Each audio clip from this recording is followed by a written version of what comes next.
Lecture du livre de Ellen G. White, intitulé Le ministère de la guérison. Chapitre 23. L'alimentation et la santé. Notre corps est constitué d'éléments renfermés dans la nourriture que nous absorbons.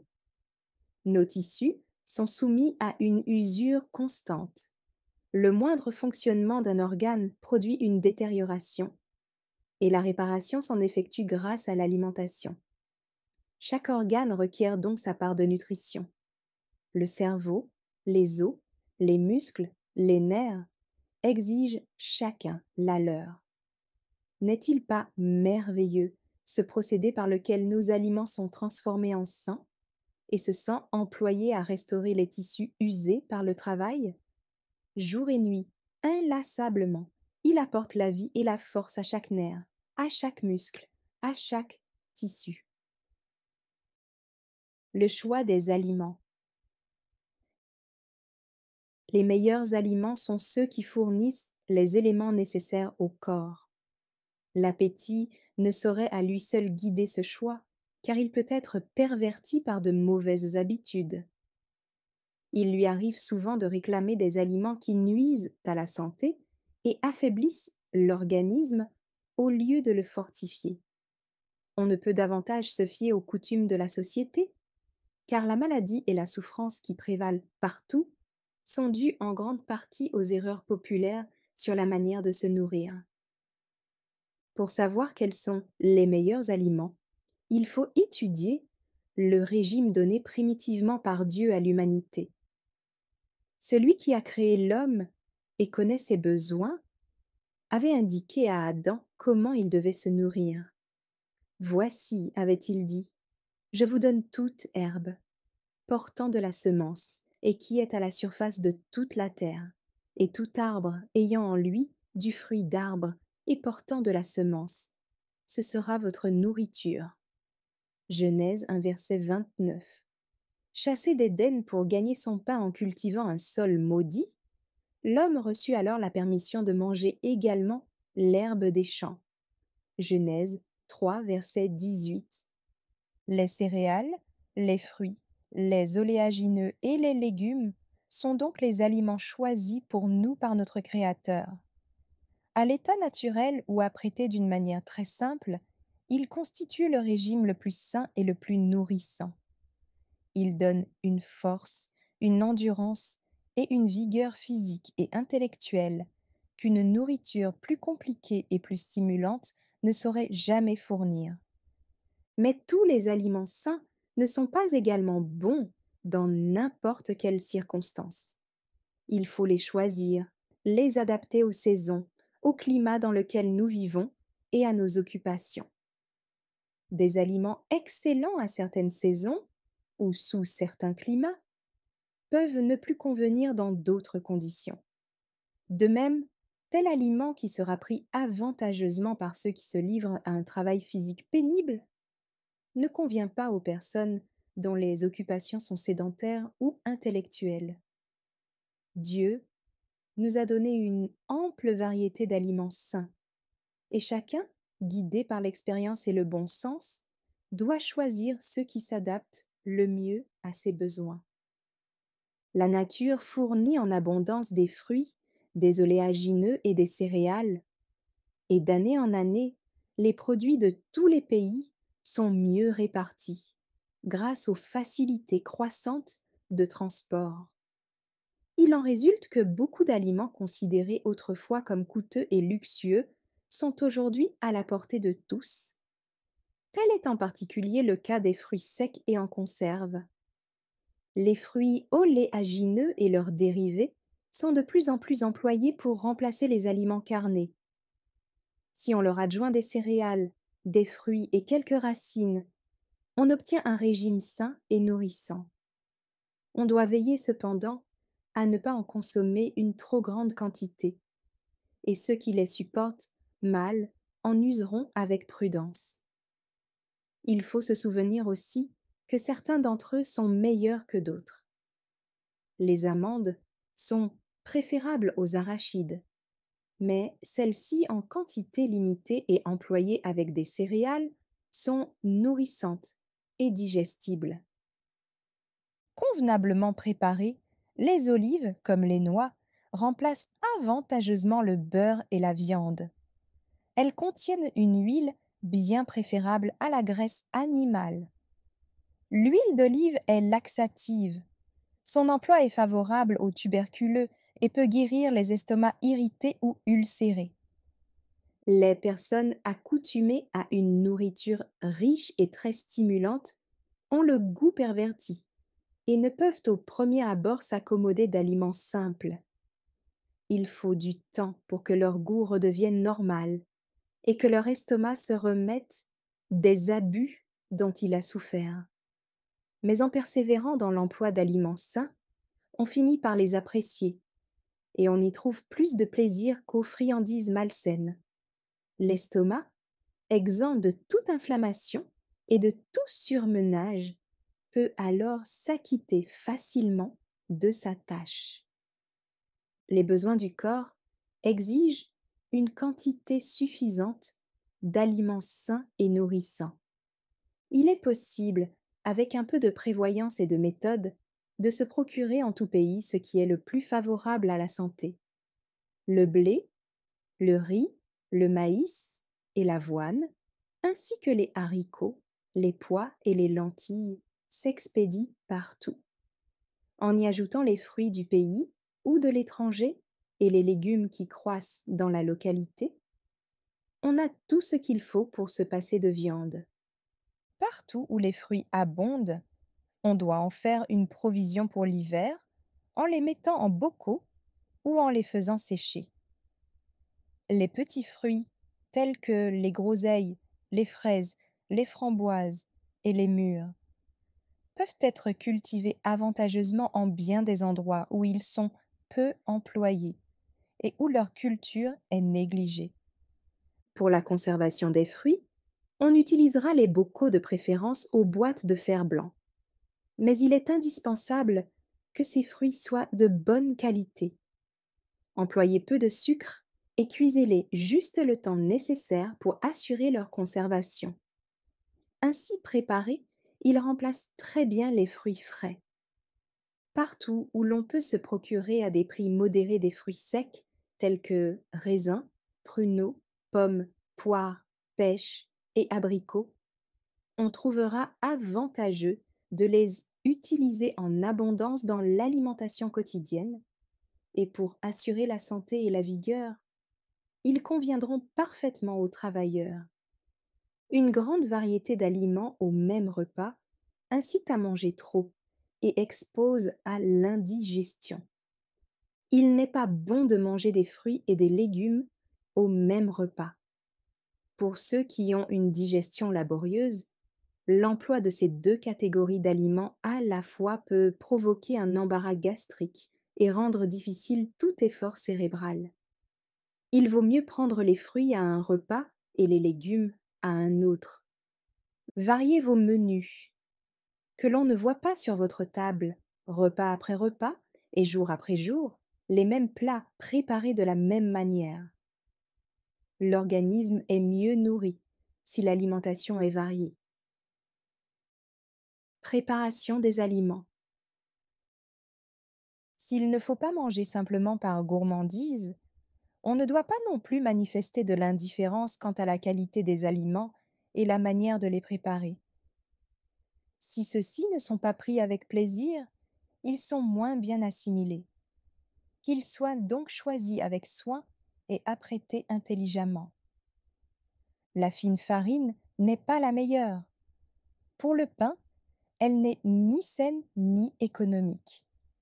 Le pain de fleur de farine manque des éléments nutritifs qui se trouvent dans le pain de farine complète.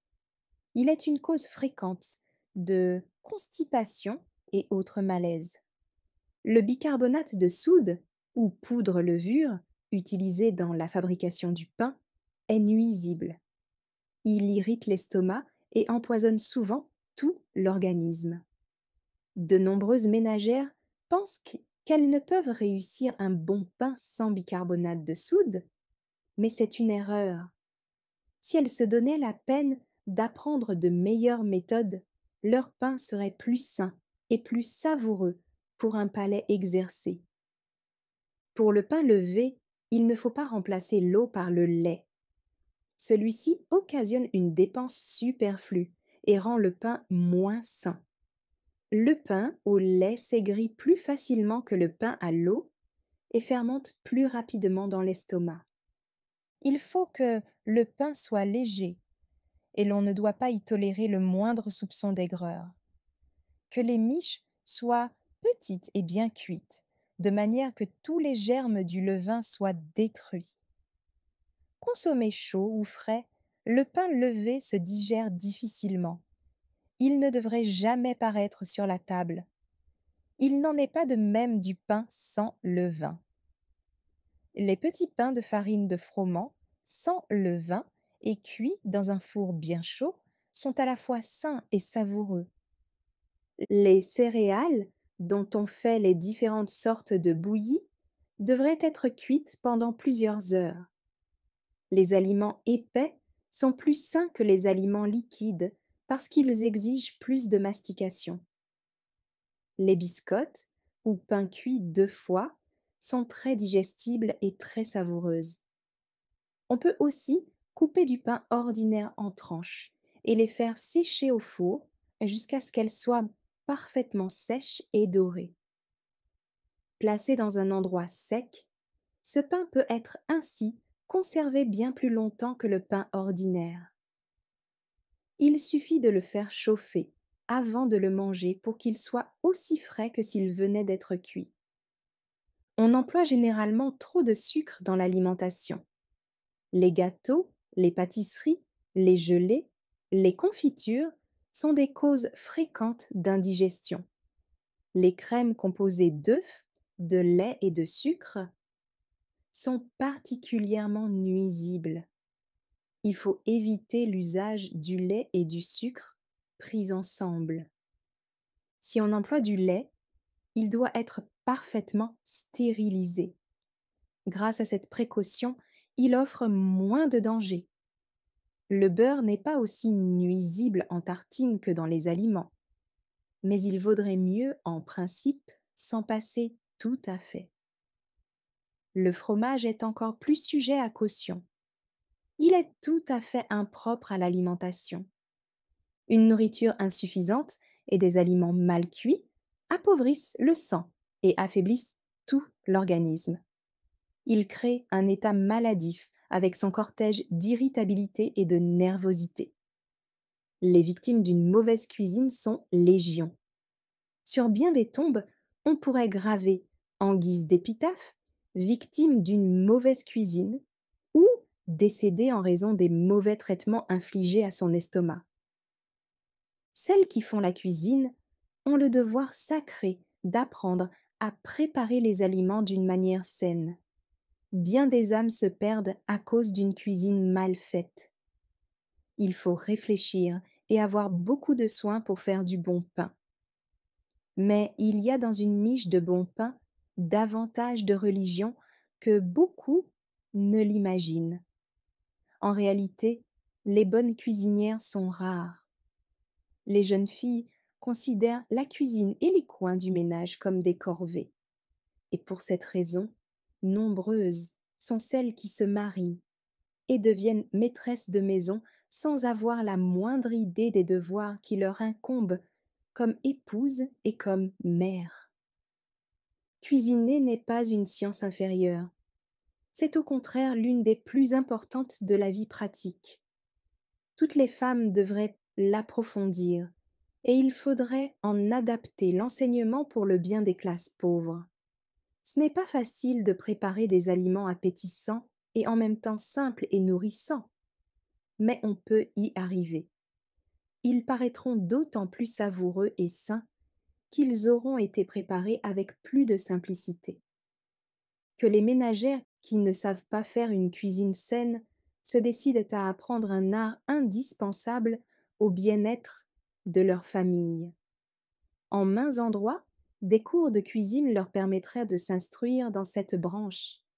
Celles qui n'auraient pas l'avantage de les suivre devraient se placer sous la direction d'une bonne cuisinière, jusqu'à ce qu'elle soit maîtresse de cet art. Il est d'une importance capitale de prendre les repas à des heures régulières. Le repas terminé, on ne doit plus rien prendre jusqu'au suivant. Beaucoup mangent lorsque leur organisme n'a pas besoin de nourriture, à des intervalles irréguliers ou entre les repas, parce qu'ils n'ont pas la force de volonté suffisante pour résister à cette inclination. Certaines personnes, lorsqu'elles voyagent, grignotent constamment quelque nourriture, ce qui est très préjudiciable à leur santé. Si, au contraire, elles prenaient régulièrement des aliments simples et nourrissants, elles ne se sentiraient pas si lasses et seraient moins souvent malades.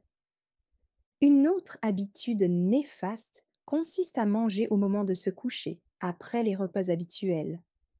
On ressent alors une certaine faiblesse, et on prend encore quelque nourriture. En s'écoutant ainsi, on contracte une habitude devenant si invétérée qu'il semble impossible de s'endormir sans avoir mangé. Le résultat de ces repas tardifs est que la digestion a lieu pendant le sommeil et que celui-ci est souvent troublé par des cauchemars. Au matin, on s'éveille fatigué et sans appétit pour le petit déjeuner. Il faut que le travail de l'estomac soit terminé quand on se couche, car cet organe doit se reposer comme tout le reste du corps. Les soupers pris tard dans la nuit sont particulièrement nuisibles aux personnes sédentaires. Les troubles qu'ils engendrent sont souvent à l'origine d'une maladie mortelle. Dans bien des cas, la faiblesse qui provoque le désir de manger avant de se coucher provient de ce que les organes digestifs ont été surmenés pendant la journée. Après avoir digéré un repas, ils ont besoin de repos. 5 ou 6 heures au moins devraient s'écouler entre les repas. D'ailleurs, bien des personnes, après en avoir fait l'essai, trouvent que 2 repas par jour valent mieux que 3. Habitude à éviter. Les aliments ne devraient jamais être pris très chauds ou très froids. Pris froids, ils fatiguent l'estomac, qui doit les réchauffer avant que la digestion puisse avoir lieu. Les boissons froides sont également mauvaises pour la même raison, tandis que l'usage habituel de boissons chaudes est débilitant. En fait, plus on prend de liquide au repas, plus la digestion est difficile, car le liquide doit être absorbé avant que celle-ci puisse commencer. N'employez pas trop de sel, évitez les conserves au vinaigre et les aliments épicés. Mangez du fruit en abondance. Et l'irritation de l'estomac qui cause la soif pendant le repas disparaîtra presque entièrement. Il faut manger lentement et bien mastiquer, afin que la salive pénètre les aliments et que les sucs digestifs puissent entrer en action. C'est une grave erreur de manger après un exercice violent, lorsqu'on est épuisé ou en transpiration. Dès que l'on mange, les énergies nerveuses sont fortement mises à réquisition, de sorte que si l'esprit ou le corps est surmené immédiatement avant ou après le repas, la digestion est entravée. Lorsqu'on est excité, inquiet ou pressé, il vaut mieux ne pas manger avant d'avoir retrouvé le calme et le repos. L'estomac est étroitement relié au cerveau. Lorsqu'il est malade, il appelle à son aide la force nerveuse de celui-ci. Si ces appels sont trop nombreux, le cerveau se congestionne. C'est pourquoi les travailleurs intellectuels qui manquent d'exercice physique devraient veiller à n'user qu'avec sobriété, même des aliments les meilleurs. Pendant les repas, oubliez les soucis et les anxiétés. Ne soyez pas pressés, mangez tranquillement, avec joie et gratitude envers Dieu pour tous ses bienfaits. Il en est beaucoup qui renoncent à la viande et à d'autres aliments malsains et s'imaginent que, leur nourriture étant simple et saine, ils peuvent satisfaire leur appétit sans restriction. C'est une erreur. Les organes digestifs ne doivent pas être surchargés d'aliments, si bons soient-ils. Ils ne peuvent que partiellement les assimiler. La coutume veut que les plats soient servis les uns après les autres. Ne sachant ce qui va suivre, il arrive qu'on mange à satiété d'un aliment qui n'est peut-être pas celui qui convient le mieux, et lorsque le dessert tentateur est apporté, on se permet souvent de dépasser les limites. Si tous les plats étaient mis sur la table au commencement du repas, chacun pourrait faire le choix qui lui convient. Le résultat de la suralimentation se fait parfois sentir immédiatement, mais dans certains cas, il y a absence de sensations douloureuses. Toutefois, les organes digestifs sont affaiblis et les forces physiques minées lentement. Les excès alimentaires encombrent l'organisme et donnent naissance à un état maladif et fébrile. Ils attirent vers l'estomac une quantité anormale de sang, déterminant le refroidissement des extrémités et le surmenage des organes digestifs. Lorsque ceux-ci ont accompli leur tâche, il subsiste un sentiment de faiblesse et de langueur que l'on confond souvent avec la faim. Mais cette sensation est due à l'état d'épuisement des organes en question. Un autre phénomène concomitant est parfois l'engourdissement du cerveau et la répulsion pour tout effort mental ou physique. Ces symptômes désagréables proviennent d'une dépense considérable de force vitale nécessitée par une digestion laborieuse. L'estomac, fatigué à l'extrême, crie « Donnez-moi du repos !» Mais ces appels sont souvent mal interprétés. On croit qu'il s'agit d'une demande de nourriture, et au lieu de le laisser en repos, on accroît encore sa tâche. Il en résulte que les organes digestifs sont épuisés alors qu'ils devraient pouvoir accomplir convenablement leur tâche. On ne devrait pas préparer pour le sabbat une plus grande quantité ou une plus grande variété d'aliments que les autres jours. Au contraire, que ceci soit plus simple et que l'on mange moins, afin d'avoir l'esprit mieux disposé pour s'occuper de questions spirituelles. Un estomac surchargé implique un cerveau engourdi. On peut alors entendre les paroles les plus précieuses sans en profiter, parce que l'esprit est alourdi par une digestion difficile. En mangeant trop le sabbat, beaucoup se privent à leur insu des bienfaits qu'il apporte. On évitera de faire la cuisine ce jour-là, mais il ne faut pas nécessairement manger froid. En hiver, les aliments préparés la veille doivent être réchauffés. Que les repas, bien que simples, soient appétissants et bien présentés. Dans les foyers où il y a des enfants, on mettra sur la table du sabbat un plat qui soit un régal et que la famille n'ait pas l'habitude de manger chaque jour. Si l'on a contracté de mauvaises habitudes alimentaires, il ne faut pas tarder à les réformer. Lorsque les abus ont provoqué une dyspepsie, conservons les forces qui nous restent en évitant tout surmenage de l'estomac. Quand il a été maltraité trop longtemps, celui-ci ne peut plus se rétablir tout à fait.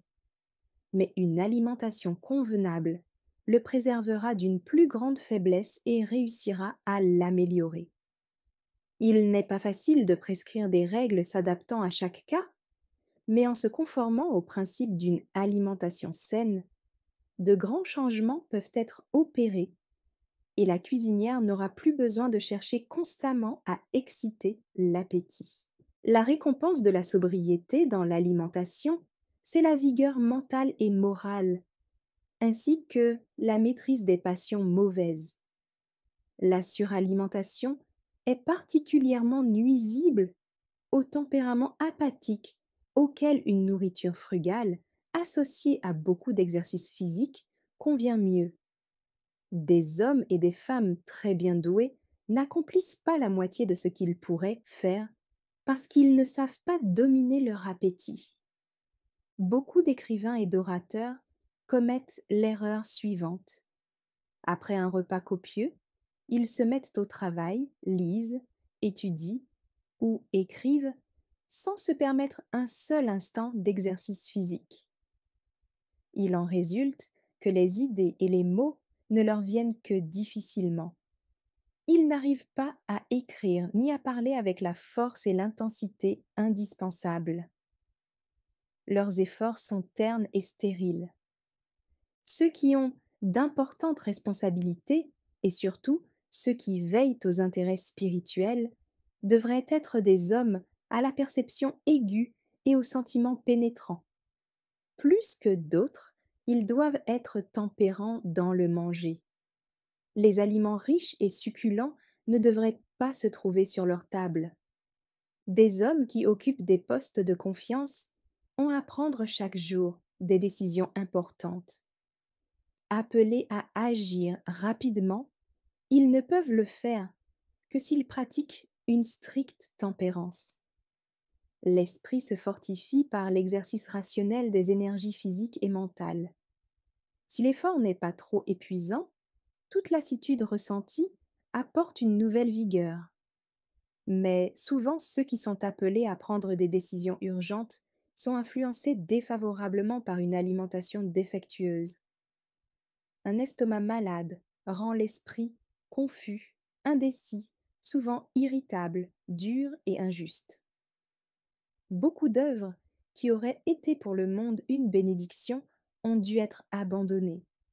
Et plus d'une mesure injuste, oppressive et cruelle a été prise à cause d'un état morbide qui était la conséquence de mauvaises habitudes alimentaires. Voici un conseil pour tous ceux qui se livrent à un travail sédentaire et surtout mental. Que ceux qui possèdent suffisamment de courage moral et d'empire sur eux-mêmes en fassent l'essai. À chaque repas, ne prenez que 2 ou 3 sortes d'aliments simples et ne mangez pas plus qu'il ne faut pour apaiser votre faim. Ajoutez à cela chaque jour de l'exercice et voyez si vous ne vous en trouvez pas bien. Les ouvriers, occupés à un travail physique épuisant, ne sont pas obligés d'être aussi attentifs à la quantité et à la qualité de leurs aliments que les personnes aux habitudes sédentaires. Mais ils n'en jouiraient pas moins d'une meilleure santé s'ils prenaient l'habitude de se dominer dans le manger et le boire. Certains demandent parfois qu'on leur prescrive exactement le régime qu'ils doivent suivre. Ce sont surtout ceux qui se suralimentent, puis le regrettent, en sorte qu'ils pensent constamment au manger et au boire. Mais nul ne peut, sur un sujet semblable, faire la loi aux autres. Chacun doit utiliser son bon sens et se conformer aux principes de l'hygiène, tout en s'efforçant de se contrôler soi-même. Notre corps appartient au Christ qui l'a racheté. Nous ne sommes pas libres d'en disposer. Tous ceux qui connaissent les lois de la santé doivent comprendre que l'obéissance à ces lois est un devoir impérieux. C'est nous qui subissons la peine de notre désobéissance, et c'est nous qui devrons rendre compte à Dieu de nos habitudes et de nos manières d'agir. La question que nous avons à nous poser n'est pas « Quelle est la coutume du monde ?» mais bien « Comment, en tant qu'individu, traiterai-je mon corps, la demeure que le Seigneur m'a donnée ?» Merci d'avoir écouté cette lecture. Si vous avez des questions ou des remarques sur le thème abordé, n'hésitez pas à les partager dans les commentaires et notre équipe ne manquera pas de les considérer. À bientôt sur lereste.org.